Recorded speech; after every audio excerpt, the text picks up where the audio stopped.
Hi மக்களே, இன்றைக்கி என்ன ட்ரெஸ் தைக்கிறேன்னா, எங்கள் வீட்டு பூனைக்குட்டி பாண்டா குட்டி, எங்கள் பூனை பேர் தான் பாண்டா. அவனுக்கு ஒரு ட்ரெஸ் தைக்கலாம், இவ்வளோ ட்ரெஸ் தைக்கிறமே அவனுக்கு ஒன்று தைக்கலாம். வீடியோலாம் பார்க்குறேன்னா எல்லா பூனைக்குட்டிக்கு ட்ரெஸ் தைச்சி போடுறாங்க. சரி நம்மளும் ஒன்று தைச்சி போடலான்னு தான் தைச்சேன். குட்டி பேண்ட்டு, ஒரு பனியனு. சரி கொஞ்சம் பெருசாகவே தைச்சிட்டேன். முறையாக போடுறோம், டைட்டாக இருந்தால் போட விடாதோ என்னமோன்னு கொஞ்சம் பெருசாகவே தைச்சிட்டேன். பனியனு, ஒரு பேண்ட்டு தைச்சிட்டேங்களா. பாண்டா குட்டி, குட்டியில் வெள்ளை வெள்ளையேன்னு பாண்டா குட்டி மாதிரியே இருந்தான். அதனால் பாண்டான்னு அவனுக்கு பேர் வச்சோம். சரியான சுறுசுறுப்பு, துருதுருன்னே இருக்கும்.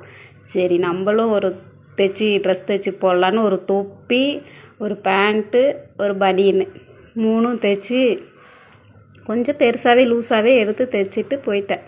வீட்டில் போய் போட்டால் எப்படித்தான் அந்த பூனை நாய்க்கெல்லாம் ட்ரெஸ்ஸு போடுறாங்கன்னே தெரியல.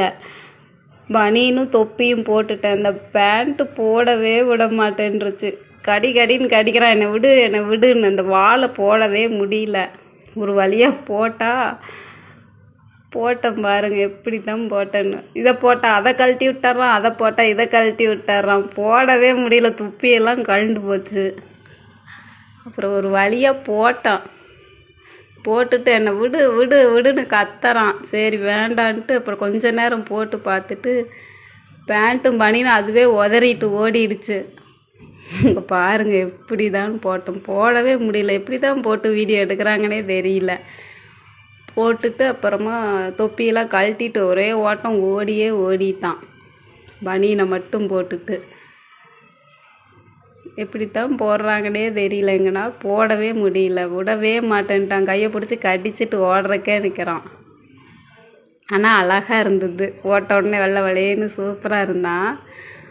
அப்புறம் பேண்ட்டையும் தொப்பியும் கழட்டிட்டு பனியனோடையே அவன் பாட்டுக்கு போய் ஒரு பள்ளிக்கூட விளையாடிட்டு இருந்தான். சூப்பராக இருந்தது. பிடிச்சிருந்தா லைக் பண்ணுங்க மக்களே.